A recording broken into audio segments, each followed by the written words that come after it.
Hello, എല്ലാവരും happy ആയിരിക്കുന്നു എന്ന് വിശ്വസിക്കുന്നു. അപ്പോൾ ഏകദേശമുള്ള തിരക്കുകളും കാര്യങ്ങളൊക്കെ കഴിഞ്ഞിട്ടുണ്ട്. ക്രിസ്മസ് കഴിഞ്ഞു, ന്യൂ ഇയർ കഴിഞ്ഞു. അന്നേരം എന്താ പറയുക, ഇപ്പം ചിന്തിക്കുന്നത് നമ്മൾ ഈ പൂരം കൊടിയേറി കഴിയൂലേ, അത് കഴിഞ്ഞ് കഴിയുമ്പോഴത്തേക്കൊരു ആശ്വാസം ഉണ്ടാവില്ലേ, അത് കണക്കാണ് കേട്ടോ എനിക്കിപ്പം ഫീൽ ചെയ്തുന്നത്. കാരണം എന്ന് വെച്ചാൽ ആ സമയത്ത് എനിക്ക് തറയിൽ നിൽക്കാനുള്ള സമയം പോലും എനിക്ക് ഉണ്ടായിരുന്നില്ല. കാരണം പറക്കുമായിരുന്നു. കേക്ക് ചെയ്യുന്നവർക്കറിയാം, ഓൾറെഡി പിന്നെ ഓഫറും കൂടെ ഇട്ടിട്ടുള്ളത് കൊണ്ട് അറിയാമല്ലോ. ഭയങ്കര തിരക്കായിരുന്നു കേട്ടോ.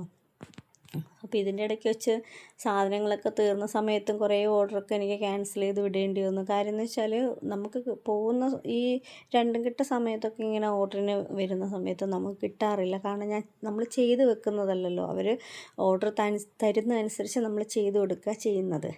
പിന്നെ ഇതിൻ്റെ ഇടയ്ക്ക് വെച്ച് കേക്ക് ചെയ്യുന്നതിൻ്റെ ഇടയ്ക്ക് വെച്ചും എണ്ണ കാച്ചൽ പരിപാടി നടക്കുന്നുണ്ട്. ഇത് ഇക്കാക്ക് താടി തേക്കാനുള്ള എണ്ണയാണ് കേട്ടോ, ഉരുക്കെണ്ണയാണ്. ഒരു 5-6 തേങ്ങയൊക്കെ എടുത്ത് പിന്നെ വീട്ടിൽ തന്നെ കാച്ചി ഉരുക്കി എടുക്കുന്നതാണ് കേട്ടോ താടിയിൽ ഇങ്ങനെ തേക്കാറുള്ളത്. ഒരുപാട് പേര് എൻ്റെ ചോദിക്കുന്നുണ്ട് ഈ താടിയിൽ എന്താ തേക്കുന്നത്. അങ്ങനെ പ്രത്യേകിച്ചൊന്നുമില്ല കേട്ടോ, നല്ല ഉരുക്കെണ്ണയാണ് തേക്കുന്നത്. അത് കഷ്ടപ്പെട്ട് ഉരുക്കി കാച്ചി അരിച്ച് ഒക്കെ എടുക്കുന്നതാണ്, പുറത്തുനിന്ന് വാങ്ങിക്കുന്ന എണ്ണയല്ല.